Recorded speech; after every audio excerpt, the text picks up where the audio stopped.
30 hours ago, I hopped on a late-night flight from New York headed back to Los Angeles. After boarding, I saw that I had an entire row to myself. Takeoff passed without an incident, and soon I was stretched out for a nap across the row. I slept for a few hours. I don't know how long, but I woke up to some severe turbulence. It's possible that the lights in the cabin went out for a moment, but I was so disoriented that it's hard to say. I checked my phone to see it was 4:03 a.m., which I figured gave me about an hour until we landed. When I looked out my window, I was shocked to see nothing but wide open ocean. My jaw dropped. There is obviously no ocean between New York and Los Angeles. I hit the button to call the flight attendant and spent the next few minutes racking my brain for a lake that could have been possibly big enough to explain what I was seeing. I jumped when the attendant flipped off the light. She was grinning from ear to ear, and tears were pouring down her cheek. "How can I help you, sir?" she asked me. I froze for a moment at her reaction, before deciding to just ask my question. "Where are we? Why does it look like we're flying over an ocean?" I asked. She wiped her cheeks to clear the tears, still smiling and grinning wildly. "Sir, we'll be landing in about an hour." Okay, thank you," I said. After she left, I checked the clock on my phone again. 4:03 a.m. blinked right back at me. It hadn't changed. I had to have been waiting for my call light for at least 5 minutes. How was it possible that it hadn't changed at all?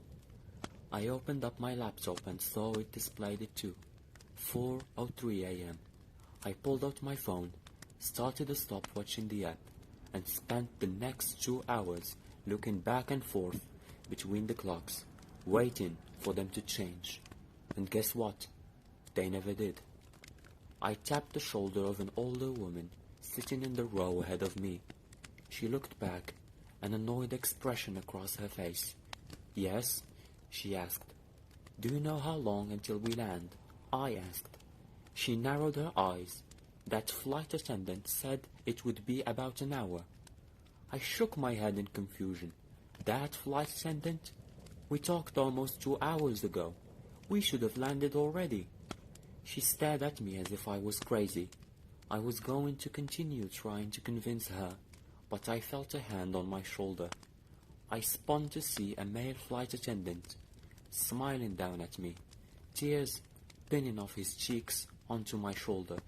"Sir, I'm going to ask you to calm down, or I'll be calling the captain."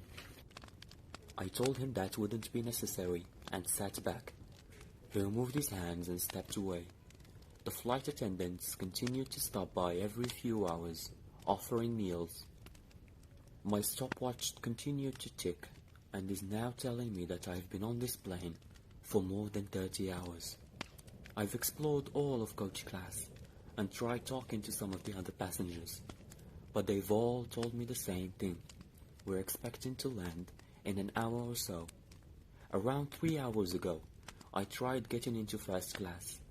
I made it past the curtains, but was escorted back by 2 smiling flight attendants. Their grip on my arm were like iron. "Sir, the seatbelt sign is on," one said. "Please remain in your seat, with your buckle fastened. We'll be landing in about an hour." I'd just about given up hope when a woman came down the aisle, dressed in a business suit. She didn't look at me or slow down, but she dropped a piece of paper onto my tray as she made her way to the bathroom in the back of the plane. I shot a look around before unrolling it. It said, "Are you stuck too?" I pulled out a pen and wrote, "Yes, it's been 30 hours." I folded the scrap of paper up and set it on the tray closest to the aisle. She left the bathroom and picked it up as she passed. It's been 20 minutes since then. I don't know why, but I don't think the flight attendants would like it if they knew we were talking. It doesn't matter. I have to do something.